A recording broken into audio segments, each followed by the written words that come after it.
레위기 제 19장. 너희는 내 규례를 지킬지어다. 내 가축을 다른 종류와 교미시키지 말며 내 밭에 두 종자를 섞어 뿌리지 말며 두 재료로 직조한 옷을 입지 말지며 만일 어떤 사람이 다른 사람과 정혼한 여종 곧 아직 속량되거나 해방되지 못한 여인과 동침하여 설정하면 그것은 책망을 받을 일이니라. 그러나 그들은 죽임을 당하지는 아니하리니 그 여인이 해방되지 못하였기 때문이니라. 그 남자는 그 속건제물 곧 속건제 순양을 회막문 여호와께로 끌고 올 것이요 제사장은 그가 범한 죄를 위하여 그 속건제 순양으로 여호와 앞에 속죄할 것이요 그리하면 그가 범한 죄를 사함 받으리라. 너희가 그 땅에 들어가 각종 과목을 심거든 그 열매는 아직 할례받지 못한 것으로 여기되 곧 3년 동안 너희는 그것을 할례받지 못한 것으로 여겨 먹지 말 것이요 넷째 해에는 그 모든 과실이 거룩하니 여호와께 드려 찬송할 것이며 다섯째 해에는 그 열매를 먹을지니 그리하면 너희에게 그 소산이 풍성하리라. 나는 너희의 하나님 여호와이니라. 너희는 무엇이든지 핏째 먹지 말며 점을 치지 말며 술법을 행하지 말며 머리카락을 둥글게 깎지 말며 수염 끝을 손상하지 말며 죽은 자 때문에 너희의 살에 문신을 하지 말며 문의를 놓지 말라. 나는 여호와이니라. 네 딸을 더럽혀 창녀가 되게 하지 말라. 음행이 전국에 퍼져 죄악이 가득할까 하노라.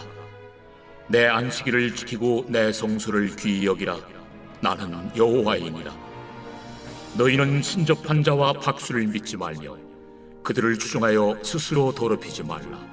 나는 너희 하나님 여호와이니라. 너는 셋머리 앞에서 일어서고 노인의 얼굴을 공경하며 내 하나님을 경외하라. 나는 여호와이니라.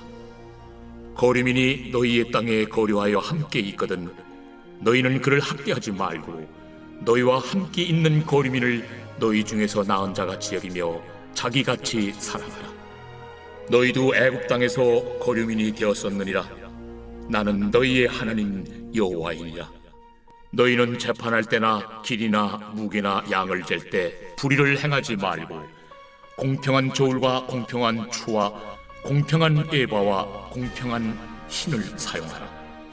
나는 너희를 인도하여 애굽 땅에서 나오게 한 너희 하나님 여호와이니라. 너희는 내 모든 규례와 내 모든 법도를 지켜 행하라. 나는 여호와이니라. 할렐루야. 사랑하는 열린문교회 성도 여러분, 지난밤도 주님 주신 은혜와 평강 가운데 단잠 주무셨습니까?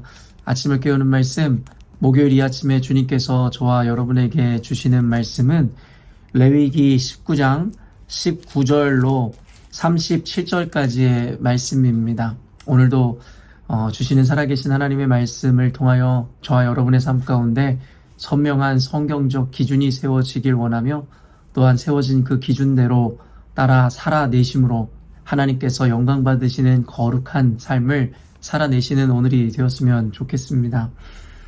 오늘 말씀은 어제 말씀에 이어 이 거룩한 삶을 살아야 하는 우리들에게 하나님께서는 구체적인 어떠한 규정들이나 상황들을 통하여 우리에게 세상과는 구별된 가치관과 모습으로 살아내라 하나님께서 이 자세한 항목들을 펼쳐 우리들에게 말씀해 주고 계십니다.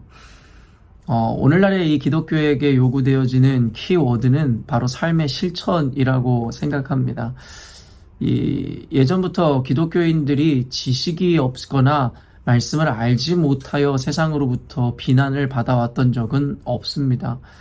다만 그 지식대로 그들이 말하는 대로 살아내지 못하기에 그로 인하여 비난을 받거나 그로 인하여 공격을 받는 일이 있었을 뿐이죠.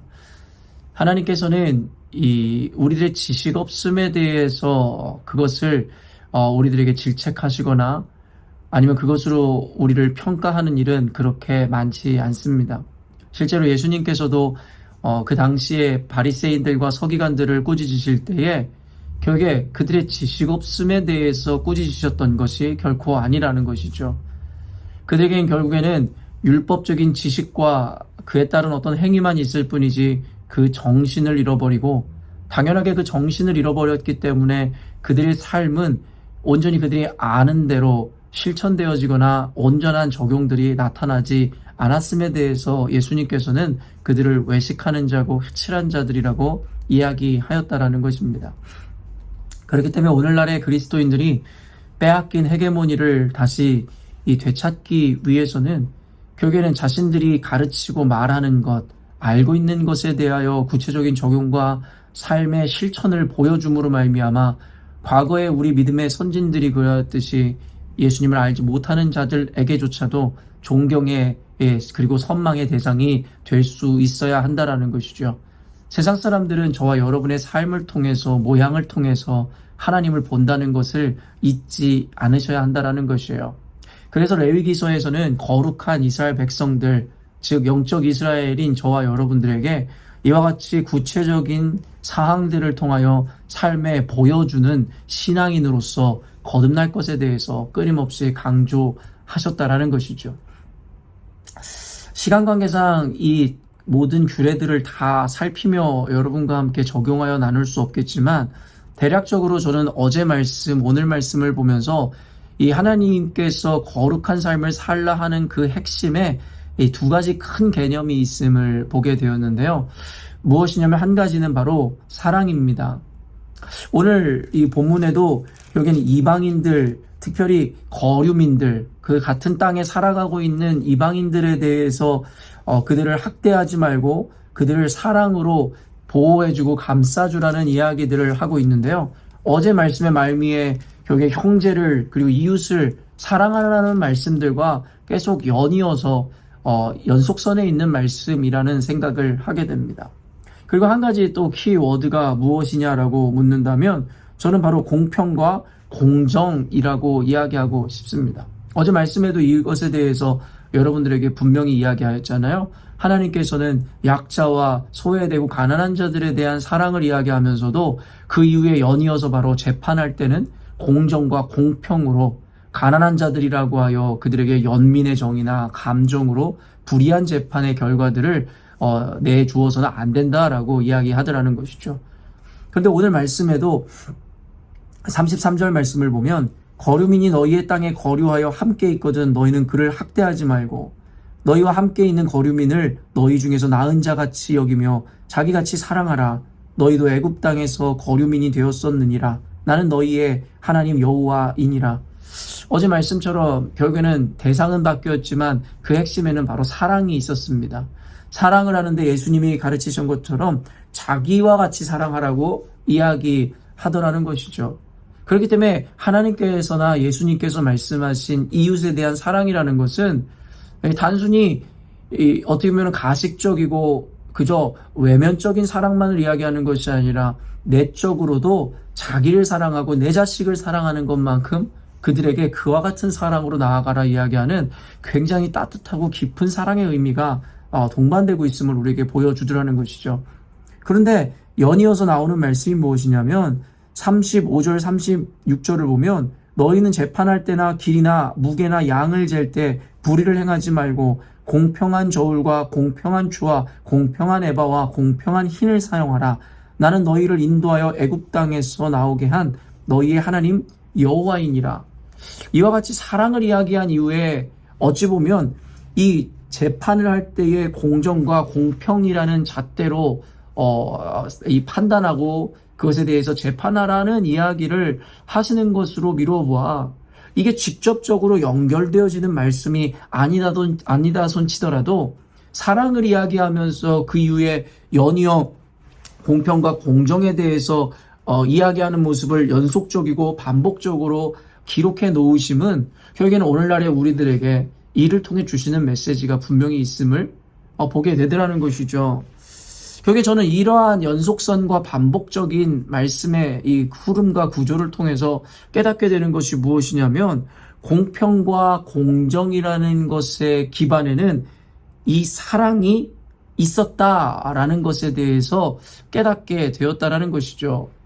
설마 이것이 새삼스러울 것도 없는 것인데요. 바로 말씀과 그리고 그 말씀에 의해, 그 기준에 의해서 냉정함으로 세상을 판단하고 바라보아야 하는 것의 그 근저에는 사랑이라는 것이 꼭 수반되어야 하는 것에 대해서 성경은 우리들에게 이야기하더라는 것이죠. 많은 사람들이 그런 이야기를 합니다. 남을 판단하지 말고 남을 정죄하지 말라고 말입니다. 언젠가도 여러분들에게 말씀 강해를 해드렸듯이 마태복음의 말씀을 보면 내 이 형제의 눈에 있는 티는 보면서 내 눈에 있는 들보를 보지 못하느냐라는 이 말씀을 통해서 많은 목회자들이나 사람들은 남을 그러니까 정죄하거나 판단하지 말라는 메시지를 전할 때에 이 본문의 말씀을 사용하더라는 것이죠.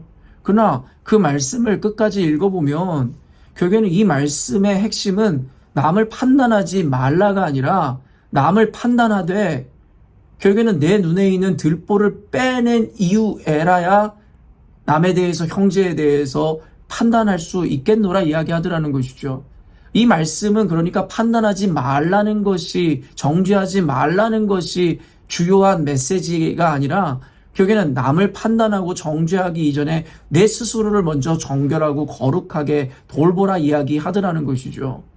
그리고 성경의 말씀에는 너희들은 세상을 판단하는 자들이어야 한다라고 도리어 이야기하죠. 여러분, 단순히 정죄라는 것에 대해서 우리가 끔찍한 단어로 여기지만 사실 우리는 세상에 대해서 판단할 수 있어야 하고 그들의 죄를 정확하게 알려줄 수 있어야 된다는 것입니다. 요즘에 계속해서 여러분들에게 언급하지만 동성애라든가 오늘날에 만연해 있는 반성경적이고 죄악적인 부분에 대해서 우리는 그것에 대해서 그것이 죄라고 분명하게 이야기해 줄 수 있어야 합니다. 그래서 그들에게 회개를 촉구하고 예수님 앞으로 나아올 수 있는 그들에게 기회를 제공할 수 있어야 한다는 것입니다. 그러나 오늘날의 기독교인들에게 뿌리 박혀 결국에는 모든 그리스도인들에게 하나의 우리가 경계해야 되는 단어처럼 여겨지는 판단하지 말고 정죄하지 말라는 그와 같은 메시지들로 인하여 세상에 일어나는 이와 같은 죄 가운데서도 그들에 대해서 함부로 이야기하지 못하고 그것을 죄라고 이야기하지 말아야 한다고까지 잘못된 적용을 하기 이르렀다라는 것이죠. 그런 사랑하는 성도 여러분, 성경을 다시 한번 이해하시고 우리가 전체적인 큰 맥락에서 이 성경을 이해한다면 성경에서는 세상에 하나님을 알지 못하는 자들을 결코 정죄하지 말거나 판단하지 말라고 우리들에게 이야기하는 것이 아니라 도리어 그들을 판단하고 정죄함으로 그들에게 예수 그리스도의 은혜를 제시하고 그들에게 구원받을 수 있는 기회를 제공하고 가르치라고 우리들에게 말씀하고 계시더라는 것이죠. 그런데 오늘 말씀을 근거로 여러분들에게 분명하게 그 정죄와 판단함에 있어서의 그 구분점을 여러분들에게 알려드리고자 하는데요. 방금도 이 레위기서에 있는 어떤 연속성과 반복성을 통해서 제가 그 공정과 공평이라는 것의 기반과 근거에는 사랑이 있어야 한다라고 이야기했던 것과 같이 결국에는 우리가 남을 단순하게 정죄하고 판단하는 것, 그로 인해서 자기 만족을 누리는 것이 아니라 정말로 하나님의 말씀을 기준으로 세상 가운데 그 그른 것에 대해서, 불의한 것에 대해서 가르치고 책망하기 위해서 그들을 판단하는 것인지에 대한 구분점의 그 근저에는 바로 사랑이라는 그 핵심 마음이 있어야 된다라고 성경은 이야기하더라는 것입니다. 단순히 남을 책망하고 남을 판단한다고 해서 성경에서는 그것을 잘못되었다라고 이야기하는 것이 아니라 그 판단과 책망의 근저에 과연 사랑이 밑바탕 되어 있는지에 대해서 성경은 우리들에게 묻고 있다라는 것입니다. 그렇기 때문에 여러분, 단순히 판단과 정죄, 비판하는 것이 잘못됐다 이야기해서는 결코 안 되고요. 우리는 성경을 근거로 누군가를 판단하고 비판하고 책망할 때에 그 근저에 과연 사랑이 있는지에 대해서 우리는 스스로를 돌아볼 수 있어야 한다는 거예요.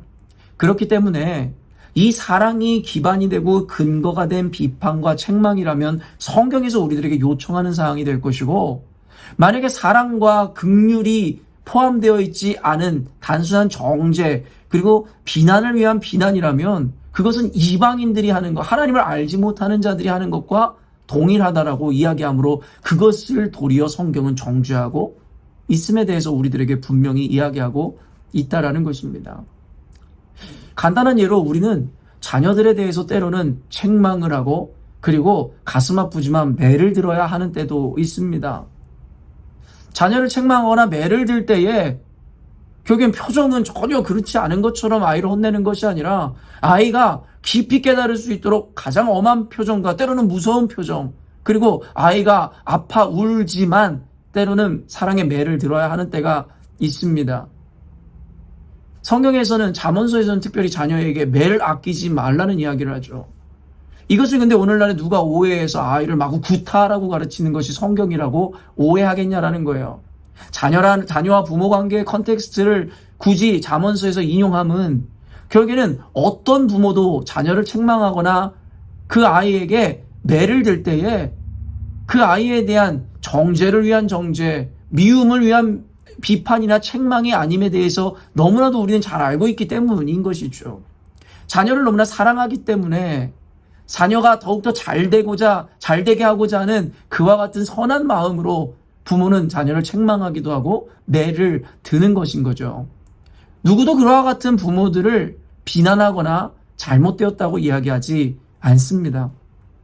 그렇기 때문에 오늘날의 그리스도인들과 교회가 가져야 하는 기본적인 태도, 그리고 악하고 음란한 이 세상 가운데 그리스도인들과 교회는 과연 어떠한 모습으로 나아가야 할지, 그리고 세상에 대해서 그른 것을 그르다, 그리고 그들에 대해서 판단하고 비판할 때라도 과연 그들의 그 비판의 근저에는 과연 사랑이라는 이 마음이 있어 그 비판 자체를 하나님께서 기뻐하시는 비판이 되는 것인지, 아니면 자신의 의로움을 나타내거나 아니면 자신의 어떤 분노, 자신의 어떤 율법에 갇힌 마음으로 결국에는 남을 정죄하고 판단하는 것은 아닌지, 결국 우리는 그것에 대해서 그 근저와 기반, 우리의 마음의 중심을 살펴봄으로 말미암아 우리가 행하는 그 행위에 온전한 것인지 그런 것인지에 대해서 분별하고 판단할 수가 있어야 한다라는 것입니다. 오늘날의 교회들끼리 서로 손가락질을 하는 모습을 보게 되고, 많은 기독교 유튜버라 이야기하고 목사라 이야기하면서 오늘날의 수많은 목사님들을 비판하고 비난하는 영상들을 제가 보게 됩니다. 각자의 기준과 근거는 있을 수 있습니다. 그런데 제가 그런 영상들을 보면서 안타까운 것은 과연 저렇게 비판하고 힐난하는 이들이 과연 그 목회자들을 사랑하고 존중하는 마음에서 저와 같이 비판하는 것일까? 저도 정말 교회의 갱신과 교회가 다시금 하나님 앞에서 거듭나고 재부흥을 하기를 원하는 마음으로 오늘날의 교회들을 비판하는 것인지에 대해서 때로는 확신할 수 없을 때가 있습니다. 때로는 자신의 우월함을 나타내기 위해서, 자신이 가진 지식을 자랑하기 위해서 그저 오늘날의 교회와 목회자들을 비난할 때에 얻어지는 조회수와 인기로 인해서 단순히 목회자들과 오늘의 기독교인들, 교회를 비난하고 비판하는 것은 아닌지에 대해서 한번 생각해보는 시간들을 갖게 됩니다. 이 말씀을 통해서 단순히 어떤 누군가에 대해서 제가 지적하는 것이 아니라 때로는 목회자고 담임 목회자로서 저 역시도 이와 같은 오류에 혹시는 빠지지 않은지에 대해서 스스로를 점검해보는 시간을 갖습니다. 때로는 냉정하게 또 냉철하게 공평과 정의로 하나님의 말씀을 가르쳐야 한다라는 그 부담 때문에 사랑이 기반되어지지 않은 그저 냉정한 지식과 어떠한 생각으로 사람들을 가르치고 책망하거나 그리고 그들을 판단하는 것은 아닌지에 대해서 오늘도 저 스스로에게 진정한 그 마음의 근본이 무엇인지를 묻는 시간을 갖습니다. 사랑하는 열린문교회 성도 여러분, 여러분은 하나님께서 세상을 판단하고 세상 가운데 공평한 하나님의 은혜와 그리고 하나님의 거룩한 그 재판을 행하는 재판관으로서 저와 여러분을 부르신 줄로 믿습니다. 그러나 단순히 그 특권과 권리를 자기의 이 기득권을 위해서 내진 자신의 우월함을 나타내기 위해서 사용하는 것이 아니라 세상을 사랑하고 세상에 죽어가는 영혼들에 대한 긍휼의 마음이 기반이 되어 세상을 하나님의 말씀에 비추어 공평과 공정으로 냉정한 잣대로 그들을 평가하고 그들을 판단하시는 저와 여러분이 되어야 할 것입니다. 사랑하는 열린문교회 성도 여러분, 오늘 말씀을 통하여 선명한 기준을 세우시고 그 기준을 근거로 오늘도 이 세상을 분별하시고 판단하시고 힘써 살아가시는 저와 여러분이 되었으면 좋겠습니다. 함께 기도하겠습니다. 사랑의 하나님, 오늘도 말씀을 통하여 이 땅을 살아가고 그리고 세워진 교회와 그리스도인들이 어떠한 마음으로 세상을 대하고 또 세상의 불의를 판단해야 하는지에 대해 말씀하시니 감사합니다. 하나님은 단순히 판단하는 그 행위에 대해서 초점을 맞추는 것이 아니라 그 판단하는 자들의 그 마음의 근저에 과연 사랑의 유무가 있는지, 유무에 따라 우리들의 모습을 도리어 판단하시는 줄로 믿습니다. 우리 사랑하는 열린문교회 성도들은 때로는 말씀의 기준 앞에 냉철하게 세상을 바라보고 판단하되 예수 그리스도와 하나님의 그 사랑을 마음에 품어 세상을 비판하고 비난하기 위하여 그들을 평가하는 것이 아니라 그 사랑과 긍휼로 인하여 그들에게 하나님의 도를 전하고 예수 그리스도의 구원의 은혜를 전파하기 위하여 세상을 냉정하게 판단하고 기준 짓는 아버지 하나님, 그와 같은 그리스도인들 교회 될 수 있도록 주님 축복하여 주시옵소서. 단순히 세상을 향할 뿐만 아니라 우리 교회 식구들과 또 그리고 우리의 가정에서 하나님, 우리가 때로는 판단하고 누군가에 대해서 평가할 때라도 단순히 나와 다름으로 인한 정죄나 비판이 아니라 정말 그들을 향한 하나님의 긍휼과 사랑으로 말미암아 공평하고 공정하게 그들을 대할 수 있는 우리가 될 수 있도록 주님 축복하여 주옵소서. 오늘도 하나님께서 우리와 함께 하심으로 온전히 하나님 세상을 분별하고 판단할 수 있도록 하나님께서 우리에게 지혜를 주시고 명철을 주시며 그와 같은 은혜를 베풀어 주실 줄로 믿습니다. 감사드리며 거룩하신 예수님의 이름으로 기도합니다. 아멘. 사랑하는 열린문교회 성도 여러분, 오늘도 주님께서 허락하시는 가장 복되고 귀한 하루를 맞이하였습니다. 악하고 음란한 세상 가운데 살아가면서도 여러분, 이와 같은 하나님의 기준을 붙잡음으로 말미암아 그와 같은 세상에서도 여러분은 주님이 주시는 평안과 평강을 누리길 원하며, 또한 그와 같은 세상을 살아가는 이들에게 여러분의 평강과 평안을 전하기 위하여 오늘 하나님 말씀의 기준 앞에 또한 이 사랑의 마음으로 세상을 다 대하고 여러분을 만나는 사람들을 위해서 함께 기도해주고 격려해주는 오늘을 살아가시는 저와 여러분이 되었으면 좋겠습니다. 아침을 깨우는 말씀은 내일 아침에 또 만나도록 하겠습니다.